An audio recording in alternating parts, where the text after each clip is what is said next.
Ladies and gentlemen, boys and girls, and all the ships of sea, we are live once again. This is your semi politically savvy host, Abby Kaufman here, and we are at our secret undisclosed location on Newport Harbor, Newport Beach, California. And as you guys all know, we are the home to Democrats, liberals, progressives, anybody that, kind of like thinks straight and appreciates reality is.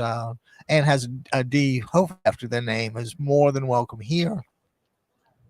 And the first thing I want to do this morning, or this afternoon, since it's technically like 12 o'clock and 35 seconds, is to say thank you to all the candidates that did not win in the primary. Guys, that's an incredibly courageous thing to do, to sign up to run, especially, knowing they're incumbents and, usually financial challenges that that come because not everybody is either well funded or self funded, and I always thought that the farther away you got from money, the purer the politics. So I'd like to congratulate Shannon Wingfield on a race well run, Susanna Brown up in Cambria, Ada Rosenio. God, I mean that was a financial. Uh, you know, what do you say? Sometimes it's just so much money, no matter what. It's really difficult to overcome. And like I said, she was running as, even though she had spent some time as the Orange County Democratic Party chair, nothing's guaranteed. There's incumbents and, it's politics. So anyway, Ada ran a super race. I can't, I mean, she was good enough to chat with me and, my I can't want any more good things to happen than I mean I just let them come down on Ada because God knows she's a super person and ran a great race and God knows she's been kind to me. And there's another thing I want to mention is I know you guys are getting tired of hearing this, uh, but the situation uh, nationally is dire, but on the local level we're able to elect some really fine Democrats. And I'm going to tease a little interview prospect. And next Monday, as a matter of fact, we'll be having Donald Flores on, who's running for council in Stanton. And if we're lucky, later on, we'll get to chat with Dan Roca from Artesia. And you see, guys, this is where the this is where you start to see the true effects of politics is in your neighborhood, whether your park gets a new swing set or as the tennis court is has a decent net, or if the basketball hoops again need decent nets. It's the city council members that get this stuff done. And I would actually ask everybody to go to at least one city council meeting and take your kids. Show them this is democracy in action. Show them that when we make rules for society, we don't impose them from the top down. We make them hopefully from the ground up. And city councils are great places. Or I'll tell you who else doesn't get enough press coverage, and we hope to change that situation, are the school board races. I mean, what is more critical than what our kids are taught or your kids are taught? I don't have any. Uh, but this is just vitally important. I mean, you're shaping a human being for the next, God knows how many years. I mean, you've got to at least give them a foundation to move forward. And, kids need different things. And when they talk about like school lunches and what have you, I can't think of a better thing to do or a better way to ensure kids are actually able to learn by making sure they're not hungry. Uh, and like I said, not everybody is able to send their kids to schools with full stomachs. And just by doing this, by keeping every kid not hungry, you don't have two or three hungry kids disrupting 30. So isn't that a bargain? I mean, give everybody a decent breakfast, and then you settle in to learn.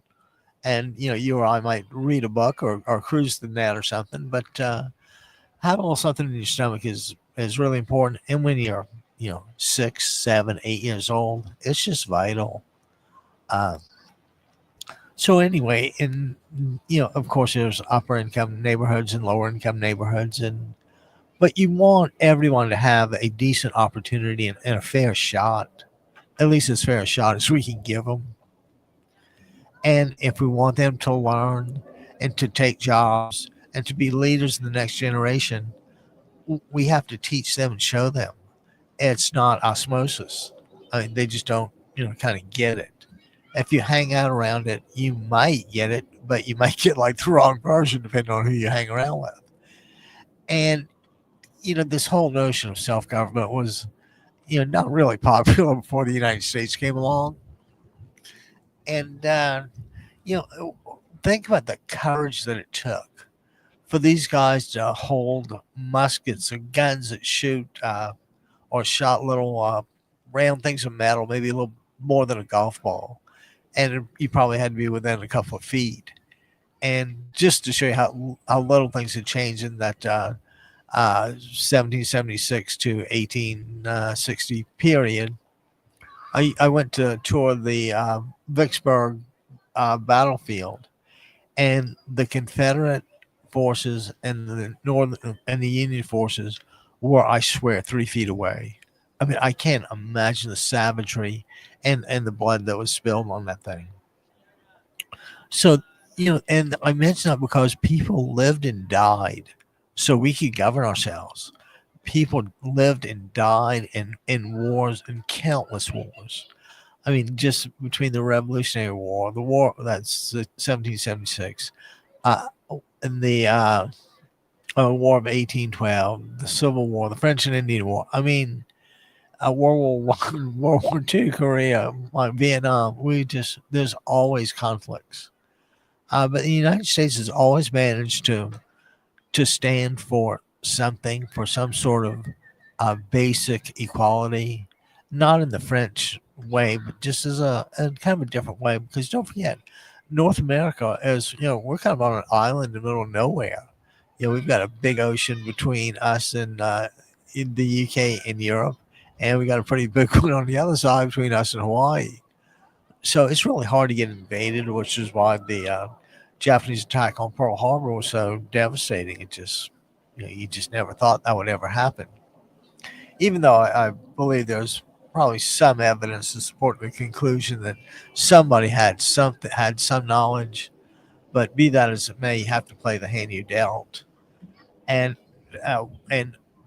did the Venezuelans not get dealt a just an unfair hand?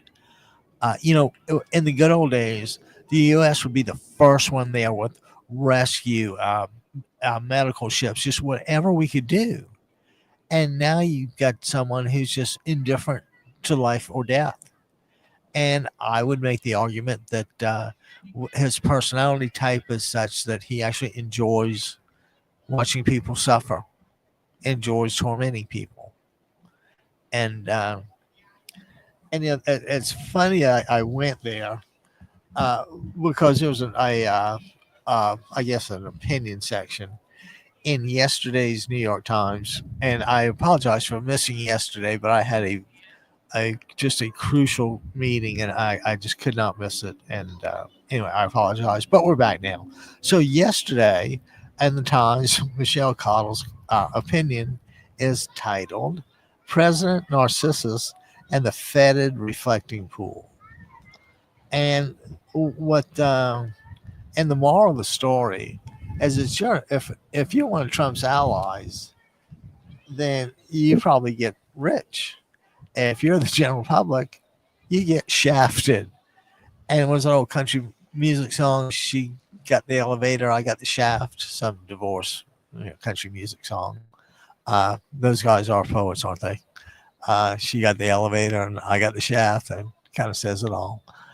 So anyway, yeah, I there's it's the deals it's the stuff we can't see that's going on. It's bad enough we kind of get the drips and drabs, but did Ellison really funnel $45 million to Donald Trump? Not beyond the realm of possibility, especially when you've got a few billion. What's 45 million? Some book entry, and don't forget, it's not like it's a gift. Ellison is buying something, and Trump is selling something. Now, what Trump is selling is political access, being the president of the United States. Apparently, he has no qualms about this. I always say the most dangerous place in America is between Donald Trump and a dollar. And the number you hear talked about is Trump's not going to stop stealing until he hits 50 billion. Once he gets 50 bill, I think he'll walk away. And guys, don't you think that at this point, Trump ought to just back the tractor trailers up to the Treasury and just tell them to dump the money on in? I mean, that's kind of what he's doing. Don't forget, he added $3.8 trillion to the deficit. 10%. He added fully 10% with his $3.8 trillion deficit. And of course, this is not a dictatorship, right? At least not, completely. And what's worse, he had to have the Congress to go along with it, right? So all spending bills originate in the House. So the House says what he wants, and pretty much the Senate rubber stamps it, and they have their big beautiful deal, which it's all a matter of perspective, right? If you're getting a $1 tax refund or for the from the big beautiful bill, then you're probably pretty happy. If you're, I don't know, in some rural town in Pennsylvania, New York, upstate New York, how about Nebraska or places like that? And those guys have really small little towns, and they're really far away. So how if you're one of those guys and you lose your medical clinic? No, probably not as happy as the guy that got the $1 billion refund, right? And that's no accident. Right? I mean, we all know this. And it's the Republicans that were complicit and carried the water for this. And there's only one real thing to be done, and everybody knows what it is. But the real thing in my mind that needs to be done is people that say they voted for Trump reluctantly, or they held their nose and they voted for him, or my favorite is we thought he'd be better on the economy. And I did a show the other day, and I had 4 typewritten pages of Trump failures and bankruptcies. And I swear I think some were left off as I kind of think back on the list. So, how do you break through to people's reality? Well, the sad truth of the matter is I think the psychological studies are such that Trump voters are so emotionally invested in him that they just cannot fathom anything contrary, and that they will just start shutting down and slinging God knows what arrows because they just can't take it. Their systems are being fed something that they can't process. And since I have a little tummy problem, I can understand things that different things you don't process as well. So what are we going to do about this? And this, I keep preaching this, guys. We have a vote, and that's about it. Now, hopefully, we have a boatload of votes and a boatload of voters that just have had it with this guy. And it's obvious the only people that still go his way are either people that are just that consider themselves Republican and would consider it a mark of dishonor to vote for a Democrat. I know an older guy, he's 85, and always been a Republican, and he knows what's going on, and he can't help himself. Yeah, he's not fawning on what transactions you might want to put on the books and what transactions you might want to keep off the books. So, and the guy he lies so much. He was screaming vandalism, when he knew full well when the document showed he knew it was algae. And don't think that's like what 5 or 7 people arrested. Their lives got upended. for a non-event. I mean, that's beyond malicious prosecution. That's you know, that's the stuff that third world dictators do. They set up people to get arrested. We don't do that. At least we didn't. And is that the kind of country you guys want? I'm really lucky. Uh, in that California is a reliably Democrat state, and our leaders aren't perfect in every way.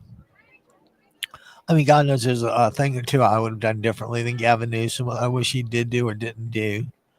But at the end of the day, he stood up when we needed him. And I mentioned Ada Briseno a few minutes ago. She stands up, and that's what I look for. And I'm sure there's somebody brighter and faster and smarter and stronger and all that than Newsom, but he's been the heavyweight throwing the punches. And I'm going to tell you, just I want this so badly. You cannot imagine what I would give for this. But what I would like to see is two debates. Okay, two separate debates. The first one will be the warm up for the second. The first debate will feature in this corner, in the in the pompous right corner, you have Donald Trump. In the blue left corner, you have Gavin Newsom. And I don't care what the debate is. Let it be election fraud. Let it be anything. And I want to see those two go back and forth. And I want to see, because don't forget, Trump's like the brightest guy. He knows everything. And if you're the brightest guy, know everything, then you really don't need advice or opinions or plans from generals, or you just kind of know you're right. And I don't think there's been anybody that perfect in a couple thousand years. I don't know how many perfect historical figures there are. I guess it's Jesus and Muhammad and Abraham or Ibrahim and all that. But anybody that thinks of themselves as like that enjoys being as powerful as Hitler, more powerful than Hitler, Stalin, and Mao, all rolled into one.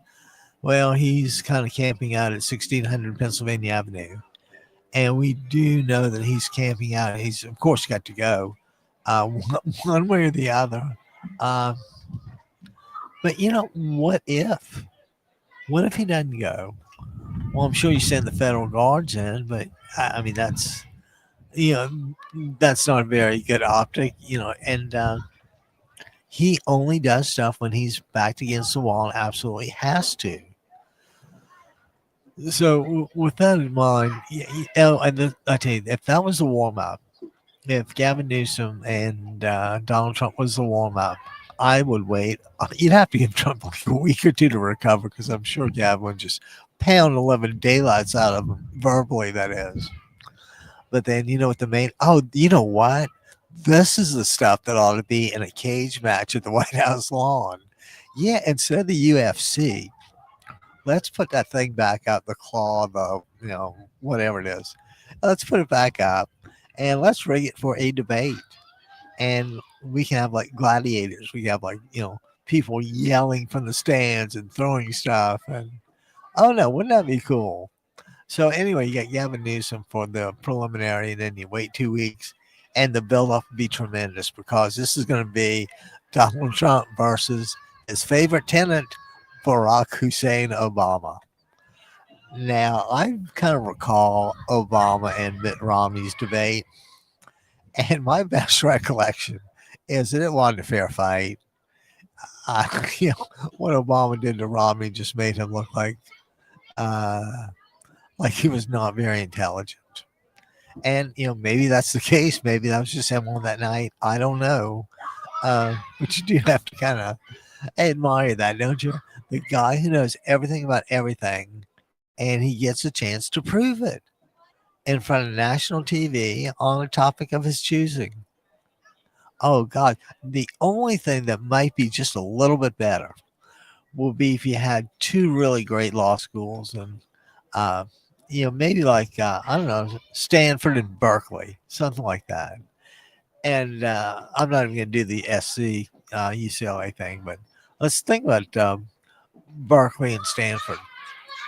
And I'd like to have each one of their law schools. Actually, they could draw this out of a hat, and the case would be January 6th. What happened? Who's guilty? And have these guys do, and they'll do a jam up job. The evidence is out there. We pretty much know the deal.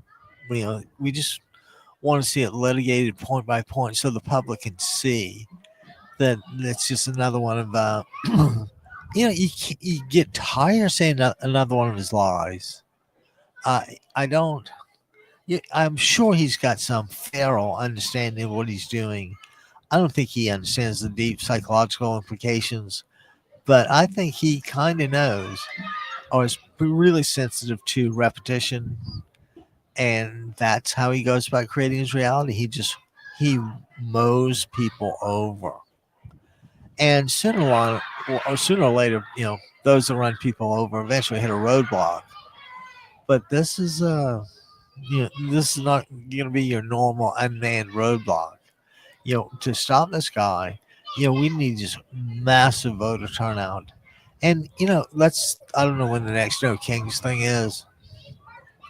Well, wouldn't that be really cool to get that 3.5% of the population demonstrating that it supposedly takes to more or less ensure social movement? And that would be what, 3 million? I think that'd be like 13 million people or so, 14 million people protesting in the U.S. And isn't that like 10% of the total of everybody that voted over those period of months? Between mail-ins and actually ballot showing up at the voting booth. That I do remember the first time I went to a voting booth, and it really is kind of an awesome deal. 18 years old, and you get to have a say in the country. Now, it's precisely because you do get a voice in the country is why people are trying to take it away. And at this point, Trump just sees we cannot imagine the omnipotence with which he sees himself at this point. He's been granted immunity from prosecution for stuff vaguely related to his office. I'm sure I'll try to weasel extortion in there somewhere. But guys, we just have to end this. And what I'm really hoping that's going to come from all this is that as we've got our big boys that are ready to go to DC and do battle and win, we're also taking back city council by city council, school board by school board, supervisor by supervisor, and we have to keep the fire. And just to show you why I think we got to keep the fire, is I get to do a little music video every time I think of that subhuman orange tinged creature inhabiting the White House. And this one, you remember Purple Haze, Jimi Hendrix? Purple Haze was in my brain lately. Things just don't seem the same, so on and so forth. I did this. I'll record it later and put a little guitar to it. But I think it goes like, how does it start out? Jeffrey Epstein is in his brain. Da da da da da. Lately, the perp walk is quite the shame. Da da da da da. What is it? He's gone crazy, and we know why. Da da da. Don't excuse him. It's all a pack of lies. Da da da da da. And I tell you, while I have you, I'll go ahead and share my little thought for this Friday, and it goes like this. We beat them so bad, they'll be screaming for mommy. They were expecting a blue wave and got a blue tsunami. Now, that's what we need. The blue tsunami from city council And did I mention our guests from next week, Donald Flores and Dan Roca? You know, we have 5 people like that. They're going to be in positions to advance and succeed upwards. And the truth of the matter is, as Democrats now, we have an embarrassment of riches in candidates. I mean, I went to a Costa Mesa Democrat, no, I'm sorry, Laguna Beach Democrat meeting not long ago, and there were 2 women running for school board, and one of them was Joan Malzewski, and I think the other one's name was Shaheen. I can't remember her name to save my soul. But these women were incredibly impressive. I mean, I was far away the dumbest person in the room. I was like I could kind of vaguely follow.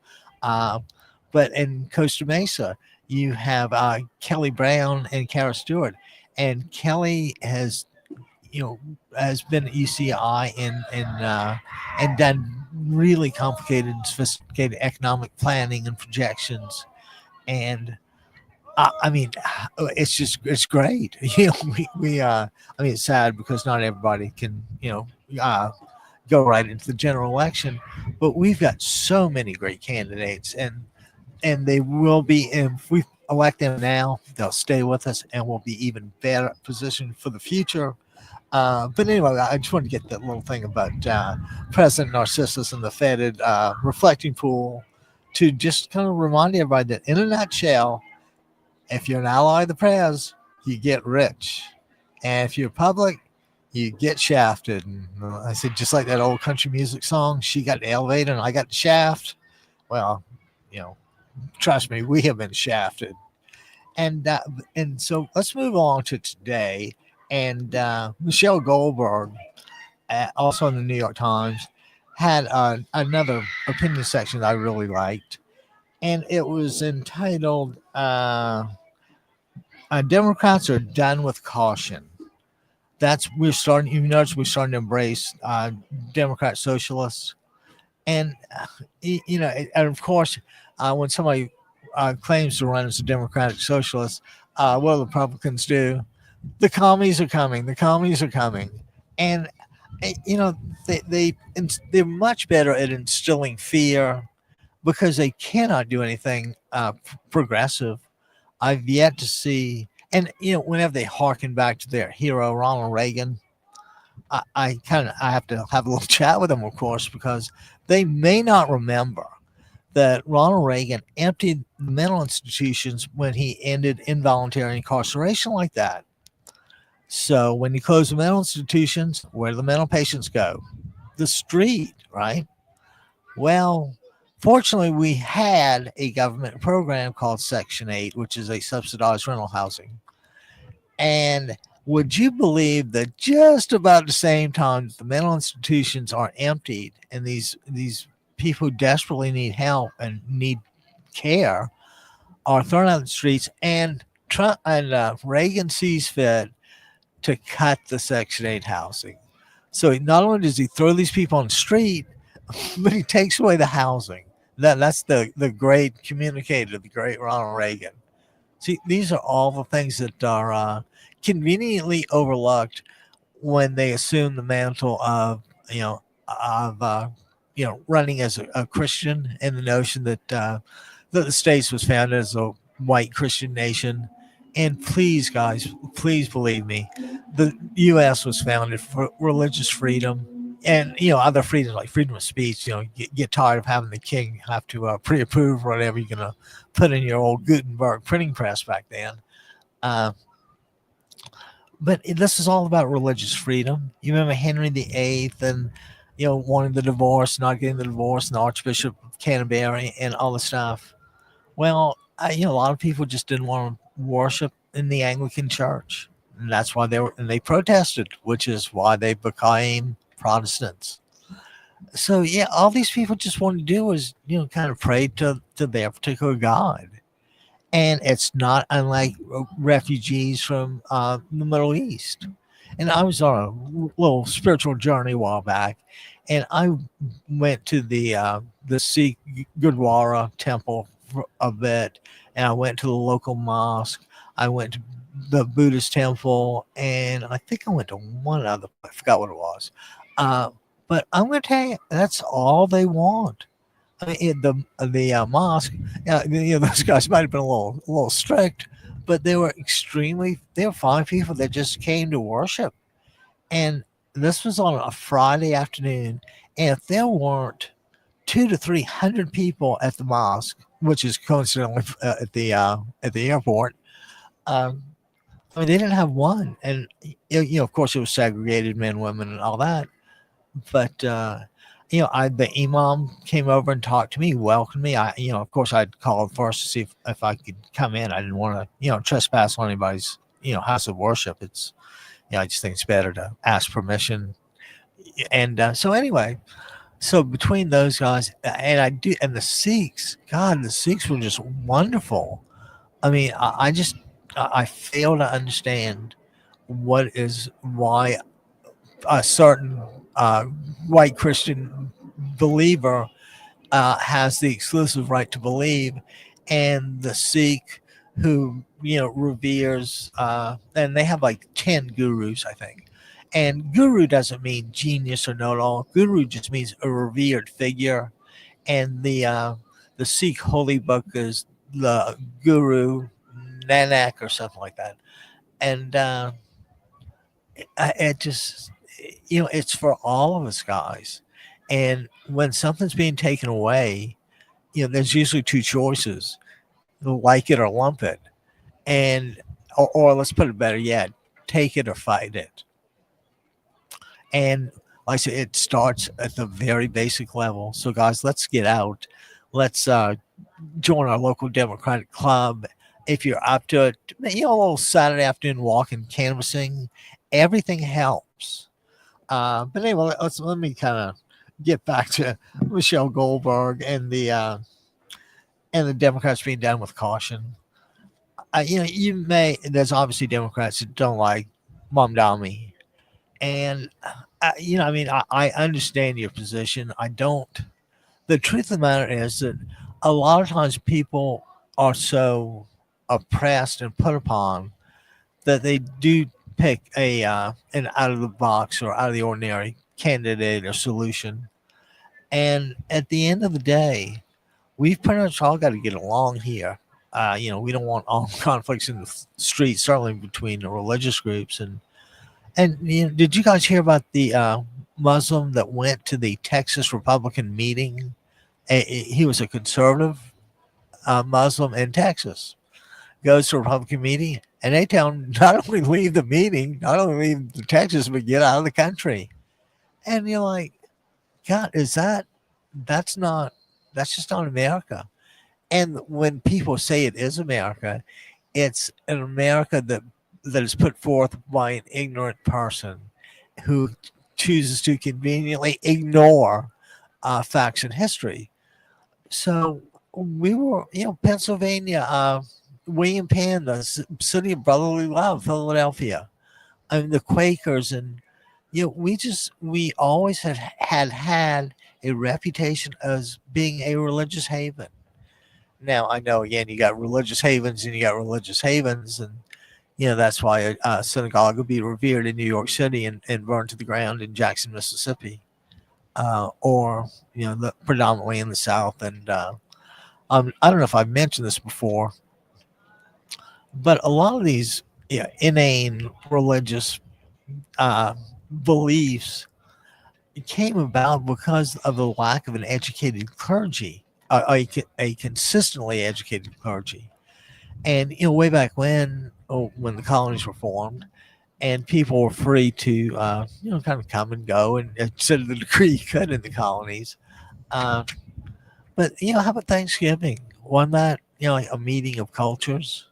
I know it probably wasn't as romantic as we paint it out to be now, um, because this is America.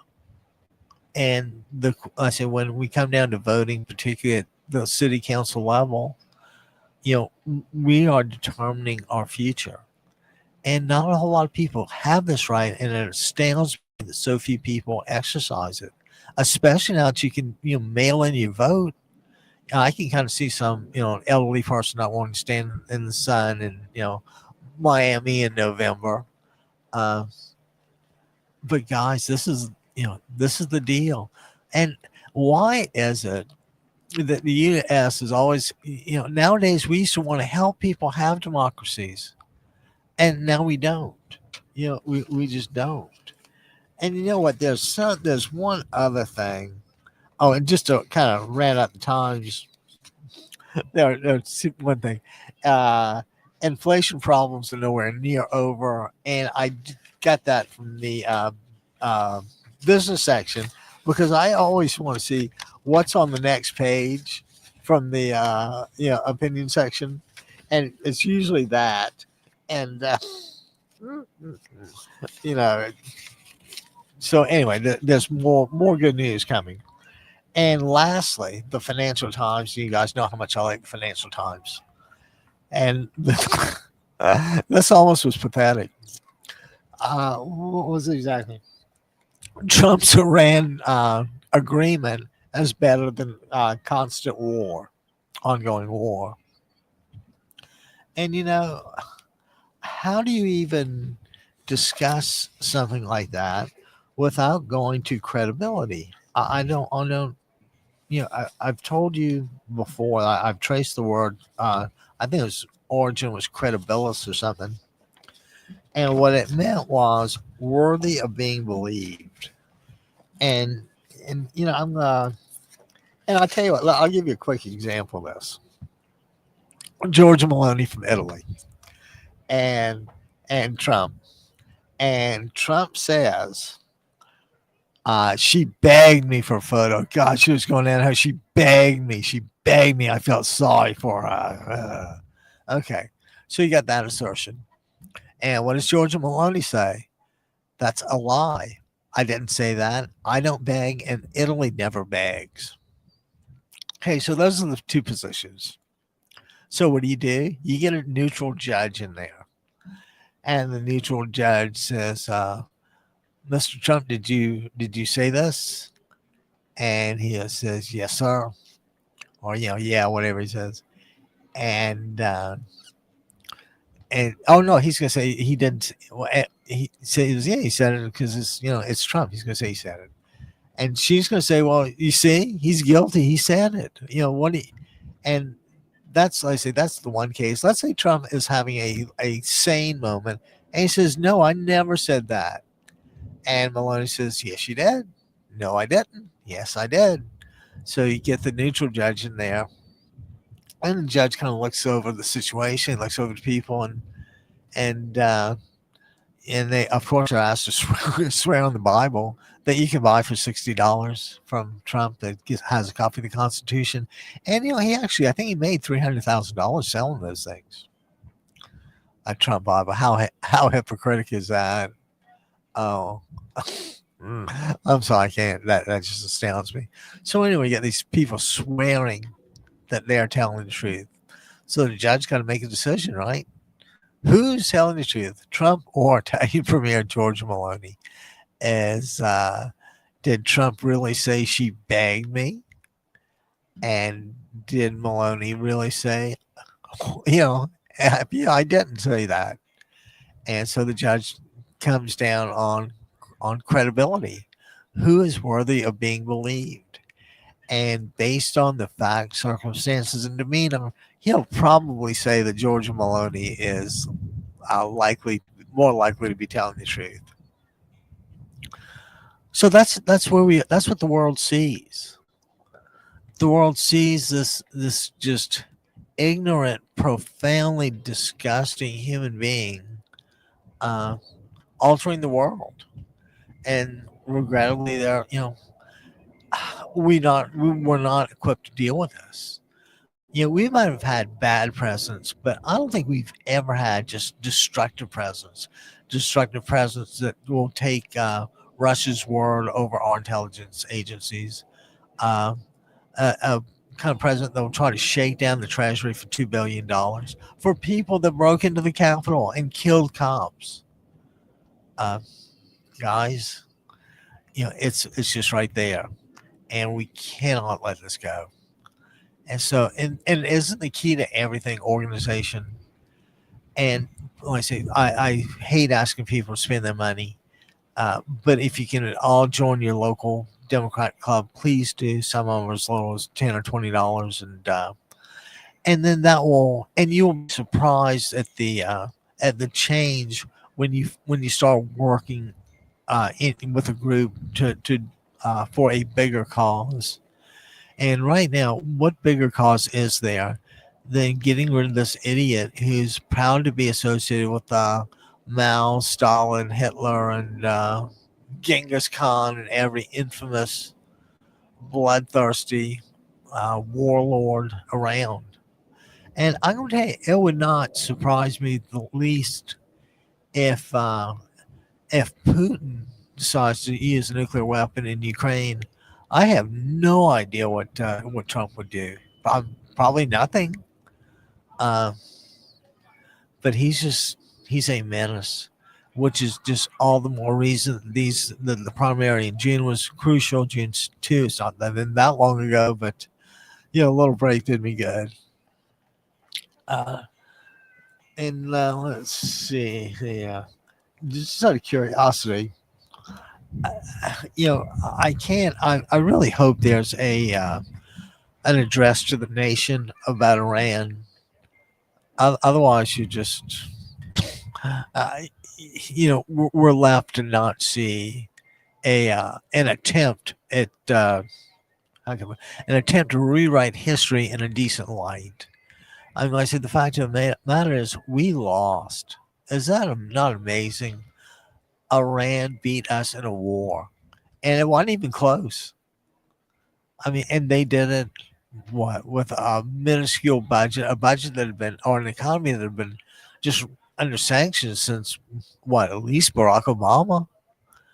And now these guys get to sell their oil. They're, they get the cash. They get, and how is this? How is this a good thing? I just can't. And of course, the stock market doesn't know what to do. The stock market is completely irrational, and we're pretty much in guaranteed bubble stage. And how do they, how do they trade with Trump in charge? He'll just upend things, and I just, the guy's just a single-handed destructive person. I did a little look see in the narcissistic personalities, and they're just dangerous. And the worst ones are the ones like Trump, who genuinely delight in seeing others suffer and in pain. And guys, that's not America. We were always a compassionate nation. We always helped. Well, I mean, we did have our dark moments. Let's be candid. What we did to the Native Americans was just inexcusable. Black slavery and Jim Crow afterwards was just, uh, whoa, whoa, whoa, whoa, whoa, whoa, whoa, whoa, whoa. Oh, guys, that's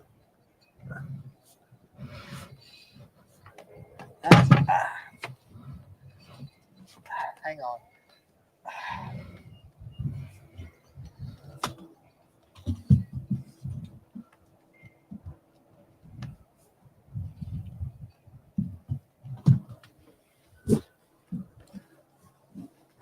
That's what happens when your umbrella gets caught by a gust of wind and gets taken out of the base. And was taken out of the base, it's free to kind of swing. And anyway, which is why it's funny. I always close the canopy to the top, whatever you want to call it, and just for that very reason. And whoever was sitting over there just kind of walked away. So anyway, meanwhile, back at the ranch, we have a situation that we know is getting better. And we know it's kind of getting better because we've got people like, excuse me, Maggie Haberman from the Times and her co-author Jonathan Swan with their new book about the regime change, the imperial presidency of the of Trump. And they're frightened too. God only knows how they get their sources, but they're decent, honest reporters, they're journalists, and there's no reason to fear them. They can, what are they gonna do? They can only help you if if you're telling the truth. Which is, does anybody know if the truth is kind of like a rare commodity these days? And with Trump, he's got a very casual relationship with the truth. And it's not like they go out like all the time. It's not like they're inseparable. And I mean, how we've got a leader of the free world that picks a fight with the Italian prime minister over whether she begged for a photo. I mean, how petty and childish is that? And we pretty much know, don't we? Don't we have some feeling as to exactly how petty and childish that is? I mean, if you don't know by now, guys, it's hard to tell you. But who else, tries to find, even Jay Powell, the mortgage fraud, this one, that one. And the truth is, Trump might, in his mind, I'm sure he was, treated as unfairly as can be. But every search warrant was signed off on by a magistrate. The FBI just didn't barge into Mar-a-Lago. And the more he gets to repeat himself uninterruptedly, that's kind of what you get. And it's funny. I was listening to a little thing about the woman whose job it is to print out constantly good things and feed them to Trump all day long. And of course, to do this, you have to use, let's say, questionable sources with a low degree of reliability and credibility and reputation for truthfulness. So you got this 80-year-old guy walking around who's not doing well anyway. And you got this little white girl charging behind him, oh, sir, oh, sir, oh, sir. Here's your greatness, your excellency, whatever he makes her call him. So he gets this constant feedback loop of I'm great, I'm great, I'm great. And when the White House, or Office of Religious Affairs, whatever it is, starts saying that Jesus had to die so that he could be risen, I kind of think we're on slightly dangerous ground. And it's not like he didn't think a lot of himself already. And you get the memes with the Jesus, like the robe and the healing the sick, and what has Donald Trump ever really like healed anybody? I had to call him the other day, and it was, I could tell he was a youngster, had to be 18 to 20, something like that. And the guy says, I'm for Trump. And I go, okay, can you tell me why? And he says, yeah, he's a Christian. I'm like, huh, I didn't know that. I thought that, so to be a Christian, that means kind of do what Jesus said. The kid goes, yeah. I said, well, didn't Jesus say something like, feed the hungry, clothe the naked, heal the sick, house the homeless? Don't you think that's kind of like Jesus? And of course, the guy kind of hung up, but I had to go on and say, I appreciate the fact that you believe this, but there's not enough evidence to support your conclusion. And your conclusion is that he's a Christian. Well, you can call yourself God knows whatever, but ultimately you're defined by, what you do. And was that Abraham Lincoln thing? Almost any man can suffer through adversity. If you want to see how a man acts, give him power. And we're kind of seeing what happens when you give someone power that craves it. Don't think this is anything. Don't think that any given American has any that Donald Trump is concerned about any other Americans that aren't named Trump or fairly close to him, or at least fellow billionaires. I mean, the guy's he's mentally ill. We know he's deranged. We know he's, clearly suffering cognitive problems. And it's funny, they were all over Biden's health issues, but, Trump is a fortress. Of course, the guy stumbles and poops in his pants and all that. And, it'll be like Russia.